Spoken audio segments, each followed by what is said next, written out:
The start of this season has gone well for the Chicago Bears, although fans wondered if the Bears would keep Lovie Smith as head coach, considering he hasn't had much success in the past 3 seasons since their Super Bowl 41 appearance. But whether or not Smith's contract is extended, you can bet Bears fans will be tuning in this weekend to watch the NFC Championship game. The Chicago Cubs have added several players to their roster this offseason, including the biggest scoop, Matt Garza. Now, having Garza as a starting pitcher is a good thing, but the Cubs have been acquiring veteran players and trading away potential prospects, leaving many fans scratching their heads and wondering why the Cubs are not keeping and developing their own players. The Chicago Blackhawks have suffered a number of injuries to key players this season, including the loss of Jonathan Toews. Toews, the 3rd youngest player selected to captain in NHL history, is suffering from an upper body injury that may keep him sidelined for up to 2 weeks. It's still unclear how severe the shoulder injury may be, but fans can be reassured Toews will participate in the 2011 NHL All-Star Game. With the NBA trade deadline just looming 2 weeks away, rumors are starting to build as NBA executives look to bolster their roster for the second half of the season. The Chicago White Sox seem interested in acquiring prize free agent Rafael Soriano. The problem with most teams needing a closer of his quality, they may not be able to afford him. The White Sox have spent over $100 million in roster commitments this offseason and may not have enough cash to seriously pursue Soriano. With the Los Angeles Angels, Baltimore Orioles, and New York Yankees still eyeing Soriano, the White Sox better move fast if they want to persuade Soriano to pitch on the south side. However, how much money Soriano is offered may be the determining factor on which team he ends up playing for. Reporting live from U.S. Cellular, Ryan Turton, Comcast Sportsnet. And I'm Ryan Turton. Have the Cubs kissed and made up after yesterday's brawl in the dugout between Aramis Ramirez and Carlos Silva down in Arizona? And the new White Sox, Adam Dunn, accomplished a first. All this and more next in sports. Are you ready for some Tuesday night football? The Eagles and Vikings are, thanks to the blizzard. Sunday's postponed primetime game is set for tonight in Philly. Last night, the traditional Monday night game, a great one. The Saints visiting the Falcons. New Orleans up 10-7 in the 4th. A rare bad decision by Drew Brees. Does his Brett Favre imitation, about to be sacked, tosses the ball into the waiting arms of Chauncey Davis.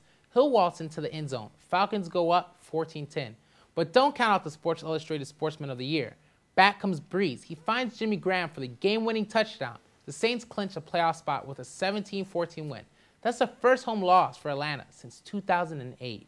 It will be the first playoff game of Wild Card Weekend. The Seattle Seahawks are hosting the reigning Super Bowl champions, the New Orleans Saints, Saturday afternoon at 4:30 p.m. in Seattle. The other NFC game will be the final one of the weekend when Green Bay visits Philadelphia, Sunday at 4:30 p.m. Don't miss the last regular season game. The division champ Chicago Bears play their division rival, the hated Green Bay Packers. Watch tonight to see if the Bears destroy the Packers' dream of making it to the playoffs. For Chicago fans, it will be the cherry on top. Is he the next Michael Jordan? Well, the hometown kid Derrick Rose is doing a great job following in his footsteps. Rose is Chicago's first starter in an NBA All-Star game since Michael Jordan in 1998. Rose is honored by the selection, but still has his eye on the main prize. It's bringing an NBA championship to the Windy City. The New York Giants beat Washington Redskins yesterday to finish 10-6, still missed the playoffs in the NFC. Despite that, New York ownership says head coach Tom Coughlin will be back. The Celtics look to start a new win streak tonight. The C's had their 14-game win streak snapped on Christmas. Boston visiting Indy tonight at 7.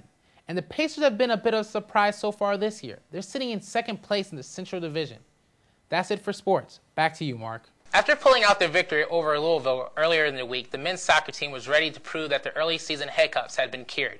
Coach Freitag trusted his players would be able to steal a victory from Big Ten rival Ohio State. Here's the highlight. The Hoosiers took on the Buckeyes over the weekend. With a scoreless first half, we go to the second half. Lee Hagedorn dribbles the ball past not one defender but 2 as he scores in the 47th minute to put IU up 1-0. Hagedorn's first goal of the year.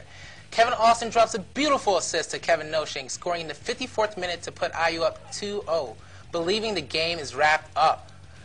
But Ohio State was determined not to go away. Off the corner kick and reflection off a missed header, Captain Danny Ersey scores to make the game 2-1 in the 54th minute.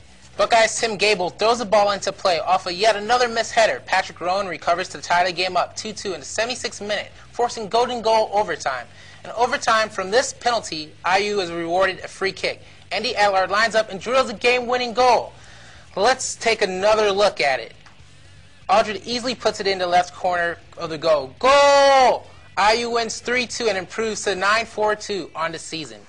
The Indiana Hoosiers continue to find success against the Michigan State Spartans, winning 1-0, winning the last 3 meetings, keeping hope alive for a Big Ten tournament. Sophomore Leah Ann Cummings scored her first goal of the season in the 51st minute, giving the Hoosiers the lead, and they never looked back. I feel great. I mean, Michigan State is #1 in the Big Ten right now, so that was a huge win, and we definitely needed it, and I think that we're definitely going to get the win tomorrow and make it to the tournament.